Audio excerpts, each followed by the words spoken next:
Muito bem, 19 horas e 16 minutos. Kleber Wellington Abad. Eu quero deixar o Robson Bernardo fazer a apresentação do nosso convidado aqui. Afinal de contas, foi ele que conseguiu o contato, ele que o convidou para participar do programa. Então, por favor, Robson Bernardo. Pois é, Edmar, acho que um grande árbitro aí, né? Uma história espetacular dentro da arbitragem, né? Eu que hoje conheço esse universo, sei a dificuldade que é, né, de você se inserir nesse meio. E o Kleber Wellington Abad aí é um árbitro que já atuou na Série A do Brasileiro, né, em mais de 100 jogos, fez finais do Campeonato Paulista também expressivas, é uma pessoa do bem, é um cara que eu admiro muito, né, dentre essas figuras que a gente tem como referência, né, em qualquer profissão na arbitragem, o Kleber foi uma delas e isso nós já conversamos também, né. Então, boa noite, Kleber, seja bem-vindo aí no programa Pimba nos Esportes, fica à vontade aí para você falar o que quiser. Boa noite, Robson, boa noite, Edmar, boa noite, Igor. É um grande prazer estar falando com vocês da Rádio Mix Mineira e do programa Pimba aí. Eu fico à disposição aí para estar trocando as ideias a respeito da nossa história. Bom, para começar, o Kleber tem um nome muito bacana, porque é o nome do meu irmão também, Kleber, né? E o Kleber Wellington Abad, eu tive a oportunidade de entrevistá-lo em Americana, quando teve um teste de arbitragem lá atrás, ele que comandava, ou ele fazia parte ou ele comandava, eu tô nessa dúvida se ele participou ou ele comandou, mas de qualquer forma... Fez o teste. Fez, né? Exatamente, fez o teste. E eu tive a oportunidade de cobrir para a Segunda Esportiva e bati um papo legal com o Kleber Wellington Abad. Até falei, né? Pô, o Kleber tem que viajar comigo para a Europa, lá para a AFIA TV, né? Com a AFIA, com o pessoal que viaja sempre ali, o Péricles Bassols, o Eduardo César Coronado Coelho, o Luciano Almeida, o pessoalzinho da arbitragem, o próprio José Henrique de Carvalho. Quem sabe um dia, né, Abad? Um abraço para você, boa noite. Boa noite, Edmar. Aliás, eu conto até com a ajuda sua, porque faz tempo que eu estou tentando negociar minha ida num campeonato da AFIA. Era para ter ido há uns anos atrás para o México, mas em razão do serviço na Caixa, o meu gerente não liberou. E depois daquela época que não consegui a liberação, não tive mais oportunidade. Mas todos os que saem aqui, eu tenho a AFIA no meu Face aqui também, sempre estou dizendo que agora eu estou à disposição e tenho treinado. Então acho que um dia ainda eu vou realizar o sonho de estar participando de um campeonato da AFIA. Oh, será muito legal. Marcelo Rogério viaja sempre com a gente também. Tem o Rudi Ângela, tem o Wagner Riuei, que está apitando o Campeonato Brasileiro. O próprio Marcelo Henrique viaja com a gente também. Então é muito bom a participação de todos vocês. Bom, Kleber, eu estava lendo aqui um pouco sobre sua carreira, né? 3 vezes aprovado na FIFA, 2001, 2003, 2005, mais de 500 jogos, 106 pela Série A1 do Campeonato Paulista, 109 jogos pela Série A do Campeonato Brasileiro.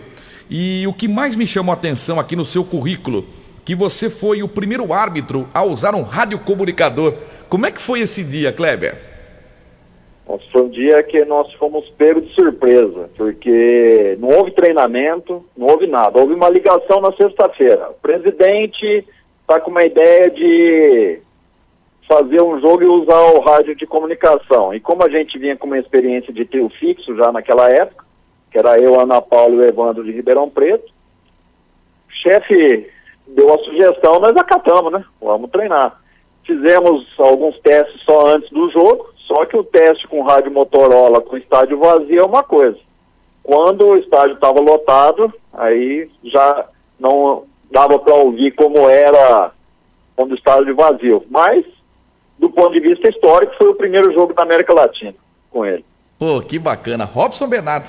Ô Kleber, antes da gente entrar em algumas perguntas aí mais específicas, né, com relação à arbitragem, eu queria que você contasse um pouquinho como é que foi a transição aí de jogador da várzea para apitar uma partida, como é que foi esse início aí antes de ir para a federação, da onde surgiu esse gosto aí, esse amor pela arbitragem? Sim, eu sou da época que a educação física escolar era muito importante. Então, já no ensino fundamental, os nossos professores de educação física eram os nossos grandes incentivadores. Então aqui a gente tinha atletismo, basquete, vôlei, futsal, só não tinha futebol de campo porque o professor sabia que você jogava em clubes. Então, para você ter uma ideia, o nosso grande concorrente no atletismo era um colégio aí de Limeira, quando ia para a fase regional em Campinas, se eu não me engano, Coeli, é alguma coisa disso, um colégio que tinha... É em Rio Claro, nome. Colégio Kelly. Rio Claro. Isso. É isso, que é dessa região, era um dos nossos concorrentes. Então a gente fazia atletismo, nessa fase eu era corredor, um dos homens do revezamento, corria 1000 metros, porque era mirim e salto em distância. Joguei vôlei, cheguei a jogar vôlei no Palmeiras de São João da Boa Vista, mas só regional. Basquete foi a minha segunda grande paixão. Eu joguei basquete até 2006, eu estava na seleção paulista da Caixa, que a gente disputa os jogos. Joguei na época de cadete contra o nosso clube de Limeira, depois em 95 pela associação de Iracemápolis, categoria adulto, nós fizemos uma disputa de terceiro e quarto contra o RET União aí de Limeira, fomos terceiro colocado. Então a minha grande paixão é o basquete também. E o futebol, desde os 10 anos eu comecei a praticar futebol, fui jogador federado, joguei sub-17, depois eu fui de sub-20, para São João da Boa Vista, me profissionalizei aos 19 anos, joguei na Associação Atlética Vardiana, naquela época de terceira divisão, mas futebol você não estava dando muito lucro, então eu resolvi seguir a carreira. Como eu tinha uma bolsa de estudos no basquete, eu ganhava para jogar, para estudar, e eu jogava pela escola e pelo clube. Então resolvi seguir a carreira só do futebol amador. Eu sempre joguei no gol, mas todo goleiro metido a ser centroavante.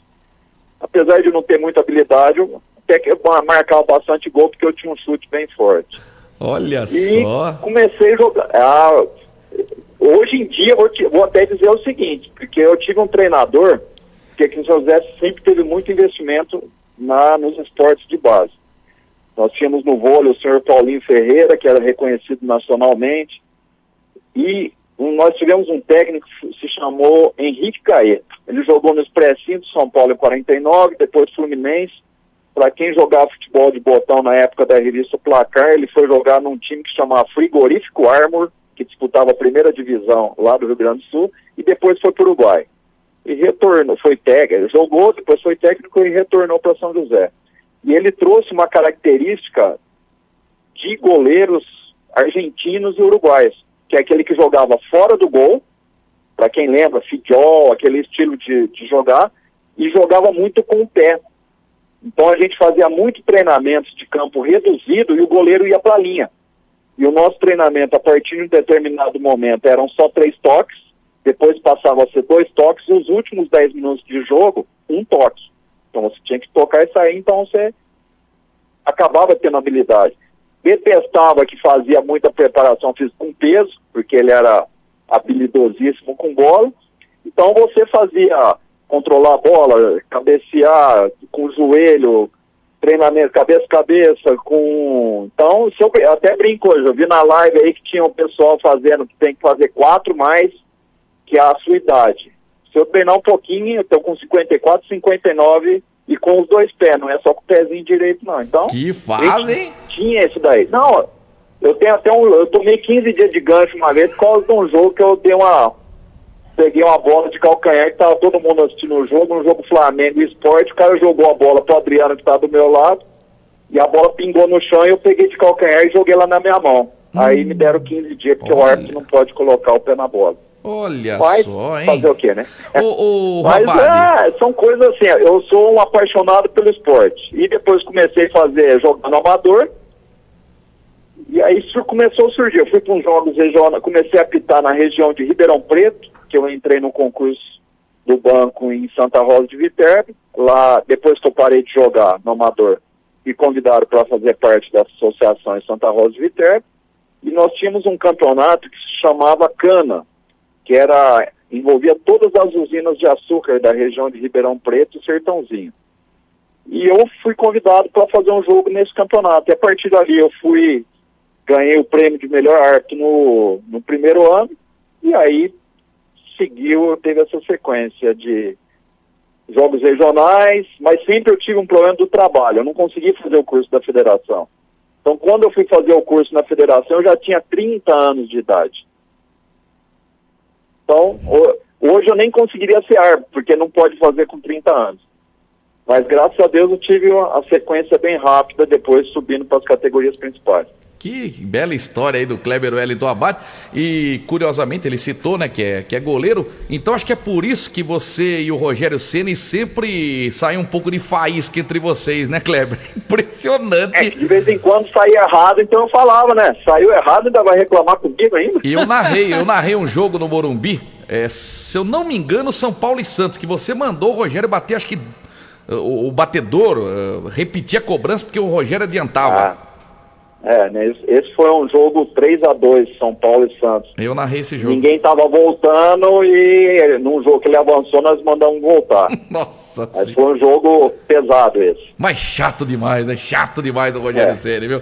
Eu tenho no meu Face aqui um grande goleiro, grande no tamanho e grande porque pegava também aí de Limeira, o Marquinhos. O grande Marquinhos. Marquinhos. Gigante debaixo dos 3 paus, né? Que grande Marquinhos, um abração pro Marquinhos, eu sou Tá amigo lá dele pra no Face Ásia, também. né? Sendo treinador de goleiro lá pra Ásia. Lá. Marquinhos Papagaio, Marquinhos Alan Prost, Marquinhos Domingues, todos os nomes. Gigante. Grande Marquinhos, gigante mesmo. Vamos lá, Igor Sedano.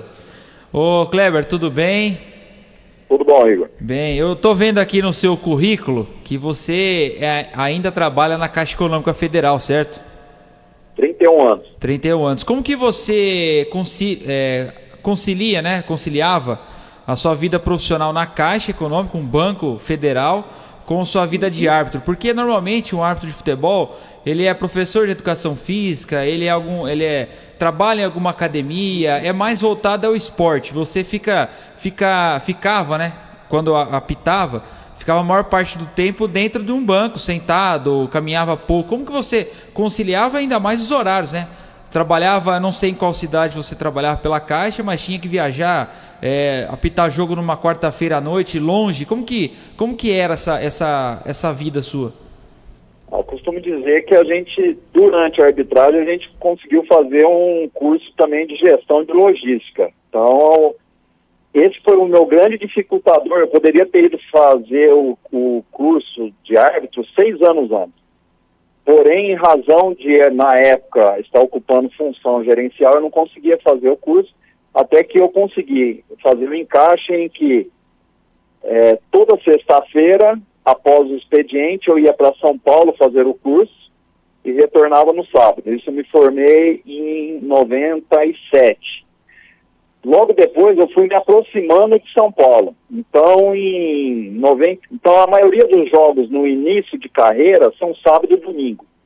Raros são os jogos. Eu comecei a fazer um banco de horas, para quando precisasse alguns dias sair um pouco mais cedo, se eu usar esse banco de horas. Então eu acabava até extrapolando, porque você fazia muito banco de horas. Em um determinado momento que eu comecei a apitar mais jogos de Série A1, eu me transferi para São Paulo. Então esse problema acabou. Porque eu trabalhava e logo em seguida ia para o jogo à noite. Então a gente brincava que você ficava durante o dia com o chip do banco, aí você saía, ia para o campo, tirava um chip, porque o pessoal fala que não pode misturar as coisas. Então você tira o chip de todos aqueles problemas do dia a dia e coloca o chip do jogo enquanto o jogador estava no hotel só descansando. Para as viagens, então você tem num segundo momento, eu comecei a prestar serviço no banco em nível nacional. Era uma função específica numa área de gestão de segurança do banco, que foi que eu me especializei. Então, onde eu ia apitar, eu estava trabalhando. Então, se eu fosse trabalhar em Recife, eu trabalhava em São Paulo hoje, viajava à noite. Amanhã eu trabalhava em Recife, depois do expediente ia para o jogo, no dia seguinte trabalhava em Recife, pegava o voo e retornava para São Paulo. Dessa forma, a Caixa economizava com diárias, economizava com hotel, economizava com alimentação e tinha seu empregado prestando serviço, que era um serviço que eu fazia junto, relacionamentos com a Polícia Federal, a Receita Federal, as palestras que eram dadas nas agências e algumas investigações corporativas que existiam. Então, dessa forma, eu consegui ajustar. Sempre você tem um tripé, que é o profissional, era o banco, a família e o futebol. Nessa fase, a família ficou um pouco desguarnecida. Graças a Deus, tenho uma ótima esposa que conseguiu dar um amparo bom para os filhos. Mas Isso daí foi nesse período profissional. Então eu conseguia ajustar isso. No último período a gente já nem viajava de avião. Então, por exemplo, vou te dar um exemplo. Eu ia para o Rio de Janeiro.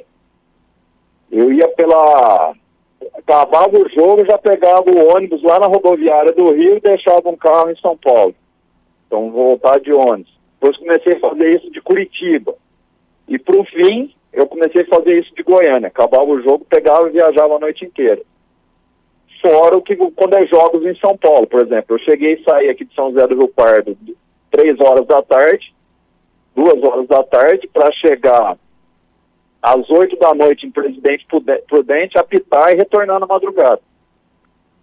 Então, são as coisas que ninguém vê e todo mundo acha que o árbitro só está ali nos 90 minutos. E treinamento, eu treinava. A hora que eu acordava, eu ia para a pista e depois que eu saía do banco, eu ia para a academia. Essa é a logística de um árbitro que quer chegar no topo do futebol.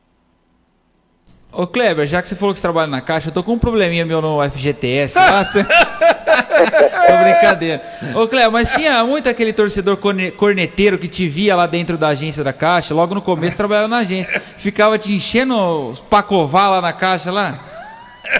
Ó, como hoje, até hoje, tem pessoas que acham que eu tô apitando ainda, né? Aí fica enchendo linguiça, né? Não, mas é assim, eu te diria que a maioria, 95%, é seu torcedor.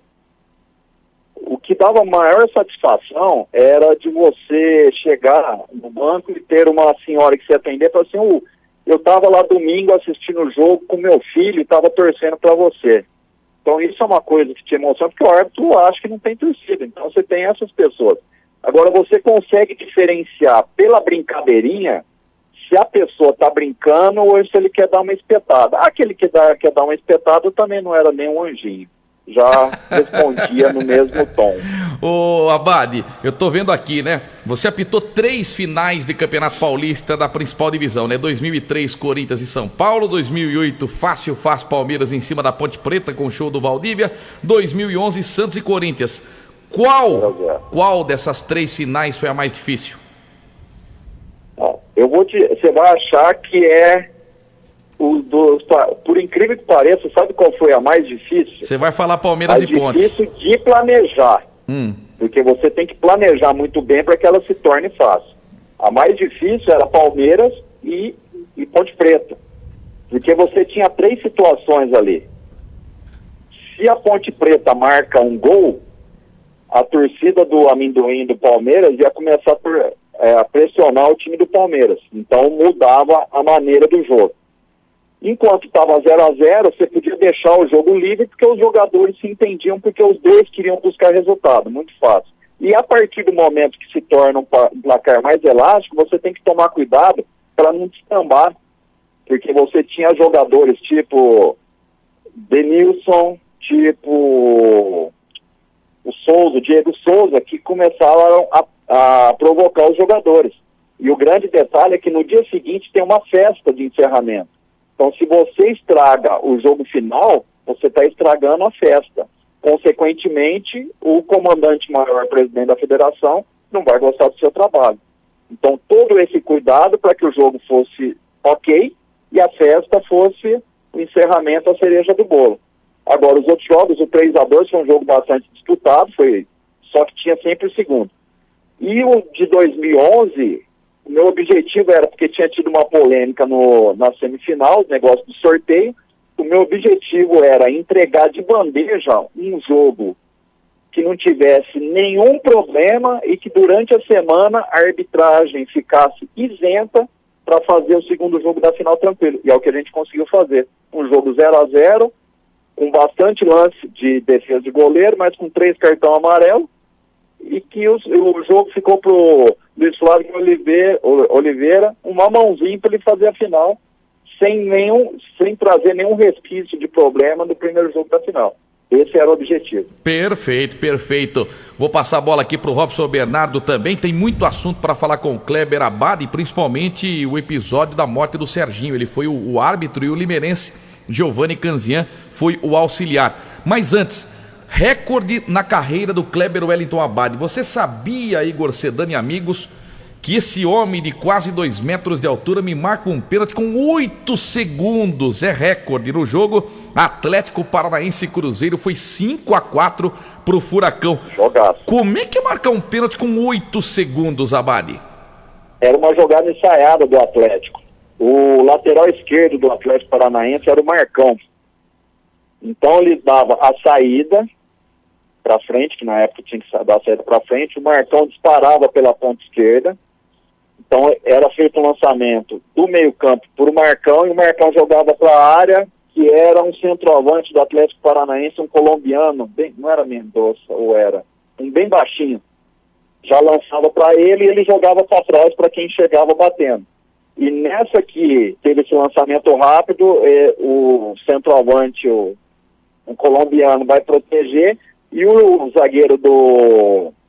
acho que era não era o Marcelo, o Batatais, não se tocou com a jogada ensaiada, chegou atropelando. Então foi marcado. Na verdade não dá nem 8, é 7 alguma coisa. Eu encaminhei para o livro dos recordes, isso daí. Eles reconheceram, porém eles falaram que como é uma falta, uma infração ao esporte, eles não poderiam homologar esse recorde, porque faria com que outro jogador fizesse um pênalti com 1 segundo, então ia sendo uma infração. Mas eles reconheceram como de primeira divisão, como recorde mundial. E o pessoal até brinca que pode ser pro Corinthians, né, em Itaquera, né? Começa o jogo, pênalti pro Corinthians. Todo mundo brinca aqui. Esse jogo foi 5-4, e detalhe, 1-0, depois teve virada, 2-1, 3-2, e o gol do 5-4 foi o último lance do jogo, um jogador que estava, acho que no Operário aí de Ponta Grossa, chama Schumacher. Era sub-20. Olha isso. Entrou, cobra um escanteio, ele mata e marca um golaço, último lance do jogo. Então, você marca um pênalti com 8 segundos e tem um gol decisivo no último lance do jogo. Você imagina a emoção que foi esse jogo. Eu imagino. Isso é a satisfação de estar dentro de campo. Muito bem, vamos lá, Robson Bernardo. Ô Kleber, aproveitar o gancho que o Edmar deixou aqui agora, eu queria falar especificamente sobre aquele jogo, né, do São Paulo e o São Caetano no Morumbi, né, uma noite fatídica aí, né, uma tragédia, né, que nós acompanhamos aí. Para quem não se lembra, o jogador do São Caetano acabou falecendo dentro do campo, né? E eu queria te perguntar que, apesar dessa tragédia, né, para o esporte, para o futebol também, a gente sabe que foi um marco aquele jogo, porque medidas foram feitas depois dessa situação, né? E eu queria te perguntar como é que foi lidar, né, com aquela situação naquele momento, de uma forma assim tão inesperada. Como é que é o ser humano Kleber ali naquele momento? O que passou pela sua cabeça? O que os jogadores comentaram na hora? Como que foi? Detalha pra gente aí. Eu já contei para poucas pessoas. Eu não sei se eu era o melhor árbitro pro jogo, mas eu diria que o mais bem preparado psicologicamente para aquele jogo. Porque eu tinha 2 situações. Naquela época eu vinha trabalhando na área de segurança da Caixa e fazendo investigação. Era uma época que tinha muito sequestro de gerentes, essas coisas, e foi uma área que eu me especializei, né, nessa área de gerenciamento de crise. Então a gente dava apoio à polícia, né, nesses gerenciamentos. Então a gente via acontecer muito essa parte de morte, essas coisas muito próximas. E o meu sogro estava com um câncer terminal, e antes de ir para o jogo eu passei da Unicamp, o visitei, e foi a última vez que eu conversei com ele, sendo que eu considerava como meu segundo pai. Então eu já tinha algo ali muito forte que eu já estava me preparando. Então psicologicamente eu tinha um preparo para aquela situação. E o jogo corria normalmente, eu tinha acabado num lance anterior, o Serginho tinha feito uma finta, até brinquei com ele, que eu passei por trás, falei, que é isso, hein, zagueirão, que habilidade é essa? Quando ele volta, eu tô correndo pela ponta esquerda, num lance que tem lá, um lance muito estranho se você colocar, porque tem um enrosco de 2 jogadores, e eu não sei por que eu abro a passada e viro de costas para os jogadores e olho pro meio durante a corrida. Eu nunca fiz aquilo na minha carreira. E nessa virada que eu dei, eu vi que alguém tinha caído. A princípio, eu achei que fosse um ataque epilético, porque eu vi alguém com o dedo na boca dele. Quando eu me aproximei, que eu vi que não era, que eram outras situações. Já chamei rapidamente o médico do São Caetano, e no momento que tem a imagem assim, que ele movimenta a pupila, que eu saio correndo, que é um jornalista aí falou que eu saí correndo de medo, mas não foi nada disso, claro. Eu saio correndo em direção ao médico de São Paulo, pedindo para que ele entre no campo para ajudar, e vou em direção ao quarto árbitro para que ele acione a ambulância. E tudo isso deve ter demorado 30 e poucos segundos, 40 e poucos segundos. Até num programa de TV que eu dei uma entrevista, falei assim, se acontecer comigo, eu gostaria que fosse dessa forma, porque com 40 segundos você ter 2 médicos, se você ligar no hospital aqui, só o tempo que você vai para chamar a ambulância vai 3, 4 minutos, até eles chegarem, demoraria muito mais. Então foi uma fatalidade. Durante o jogo foi bastante difícil, porque alguns jogadores não queriam que suspendesse o jogo, outros queriam, e o regulamento não falava nada. Eu sempre fui um papa, deglutidor de regulamento, lia tudo de regulamento para não correr risco de ser pego de surpresa. Então eu sabia que não falava nada do regulamento. O máximo que poderia acontecer ali seria suspensão do jogo e 24 horas depois ter continuidade. Mas 24 horas depois, num caso de comoção, teria condição? Também não. Eu aguardo, fico ali guardando ter orientações. Quando retorna o presidente do São Caetano, perguntei para ele qual é a situação, ele olhou nos meus olhos e disse, a situação é difícil, só que ele falou a situação é difícil, mas o olhar dele não falava isso.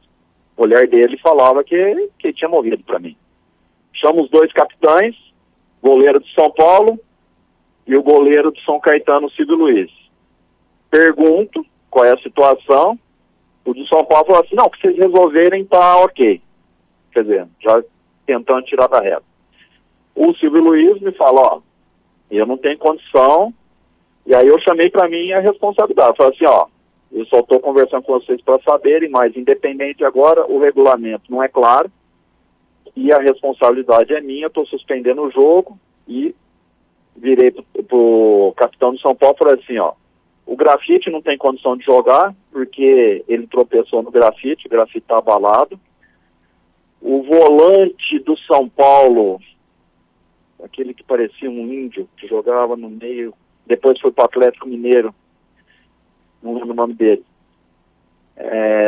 Havia dito, comentado ali que o pai dele tinha morrido na frente dele da mesma forma, então existiam vários jogadores abalados. E aí, a partir daquele momento, eu suspendi o jogo e fui elogiado por isso, porque nós tomamos todas as atitudes possíveis e imaginárias para tentar salvar uma vida.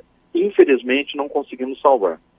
Perfeito. E o Giovanni César Canzian, em uma recente entrevista que deu a mim, disse que viu uma luz saindo do Serginho, e eu até coloquei na Gazeta de Limeira uma matéria, né?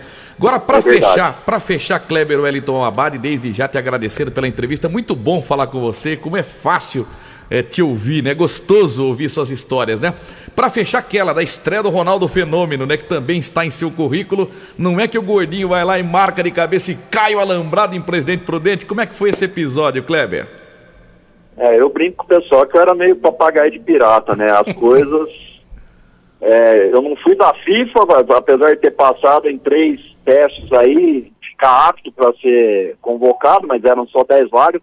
Mas se você vê aí na relação dos fatos que aconteceram, muitas coisas aconteceram e que ficaram marcantes.